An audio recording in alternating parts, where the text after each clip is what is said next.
Bonjour, bienvenue sur la chaîne de Psychoplume. Aujourd'hui, je voudrais vous parler des jeux d'écriture qui visent déjà à s'amuser, hein, puisque c'est du jeu, mais qui visent aussi à stimuler notre créativité.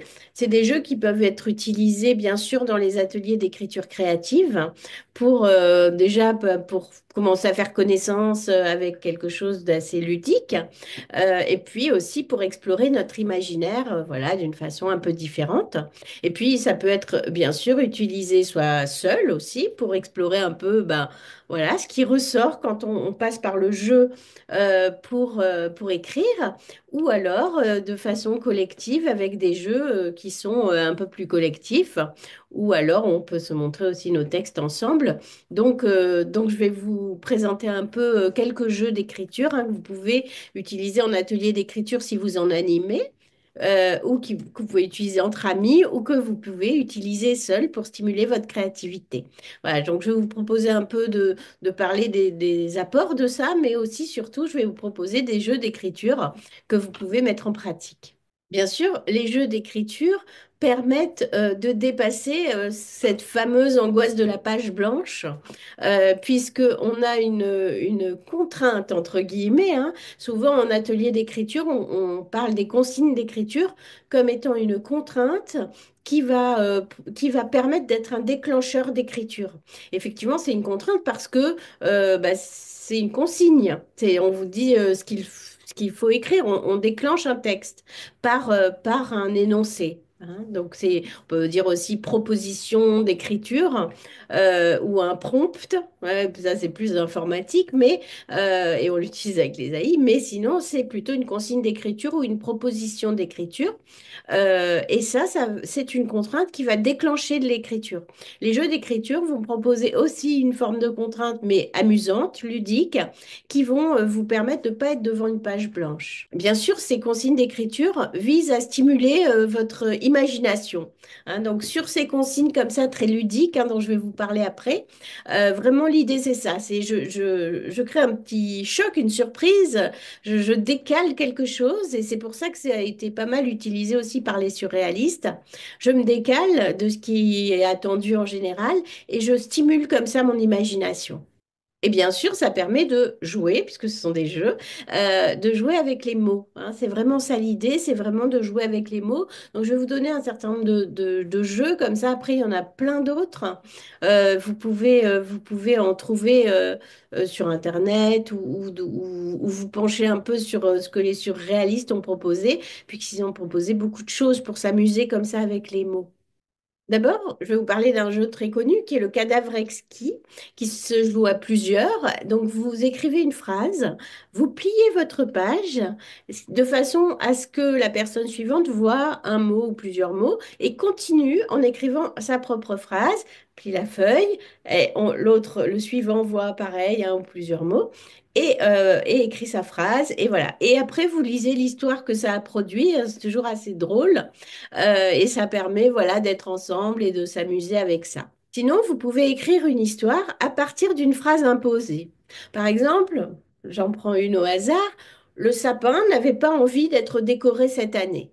Voilà, je vous propose d'ailleurs ça comme consigne d'écriture aujourd'hui. Le sapin n'avait pas envie d'être décoré cette année et vous écrivez un texte à partir de cette première phrase. Ça peut être un jeu d'écriture. Vous pouvez prendre n'importe quelle première phrase. Alors là, vous voyez, déjà on personnifie le sapin, donc déjà voilà, on va vers quelque chose d'un peu étonnant. Il est dans le refus, voilà. Bon, on va emmener vers des textes un peu spécifiques. Vous pouvez choisir n'importe quelle phrase, une phrase un peu surprenante, va déclencher des choses plus étonnantes aussi, forcément. Mais vous pouvez jouer aussi à écrire avec n'importe quelle phrase. Vous pouvez même prendre un roman posé à côté de vous, l'ouvrir et prendre la première phrase que vous voyez et continuer un texte comme ça. Ça va déclencher aussi votre imagination. Vous pouvez faire le jeu des mots aléatoires, c'est-à-dire vous choisissez trois mots au hasard et vous écrivez un texte avec ces trois mots. Vous pouvez, par exemple, prendre un livre ou un dictionnaire et pointer trois mots au hasard et écrire un texte avec ces trois mots. Ou alors, vous prenez trois objets autour de vous, prenez trois objets. Par exemple, moi, autour de moi, j'ai une bougie. Euh, j'ai un réveil, j'ai une tasse de café, de thé, un mug. Et voilà, et j'écris une histoire avec ces trois objets. Soit je personnifie les objets et les objets se parlent, soit j'écris une histoire où les objets ont une place, en tout cas importante dans cette histoire. Voilà, c'est une autre façon d'inventer quelque chose. Vous pouvez aussi changer de perspective, c'est-à-dire vous racontez une scène de la vie quotidienne. Par exemple, j'attends le bus. Et vous introduisez un élément fantaisiste à l'intérieur de ça qui va créer votre histoire. Hein, j'attends le bus et tout d'un coup, je vois passer un chat volant. Voilà. Alors, vous écrivez une histoire avec ça. Donc, vous partez comme ça dans l'imaginaire. Ce qui est important, c'est de choisir un jeu comme ça qui vous amuse pour qu'il y ait ce côté ludique. Hein. Ça, c'est du coup super sympa. Après, on peut aussi inventer tout un tas d'autres jeux. Hein. On peut écrire des poésies en imposant la première lettre de chaque vers. Et on peut s'amuser à introduire aussi le dessin hein, dans l'écriture et à faire de jolies compositions avec des lettres, des grandes lettres. On peut jouer en tout cas entre l'écriture, le dessin, tout ce que vous voulez. L'idée, c'est de vraiment développer la créativité. N'hésitez pas à aller voir l'article de blog sur le sujet, donc je vous mets le lien en description. Parce que, et du coup, je vous mettrai aussi un lien sur le surréalisme et sur l'écriture automatique en particulier aussi, qui est intéressante. L'écriture automatique, ça veut dire que vous écrivez ce qui vous vient pendant 10 minutes, vous ne levez pas le stylo, vous écrivez tout ce qui vous vient. Si vous ne savez pas quoi écrire, je vous dis, vous écrivez, je ne sais pas quoi écrire, mais vous écrivez, pas le choix. Vous écrivez pendant 10 minutes.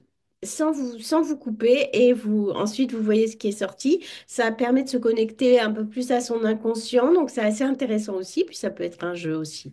Donc je vous mets en lien ces deux articles et je vous retrouve très bientôt dans une autre vidéo. N'hésitez pas à vous abonner à la chaîne, ça me fait toujours plaisir et ça vous permet d'être prévenu à chaque fois qu'il y a une nouvelle vidéo. Je vous dis à très bientôt et je vous souhaite de jouer avec les mots.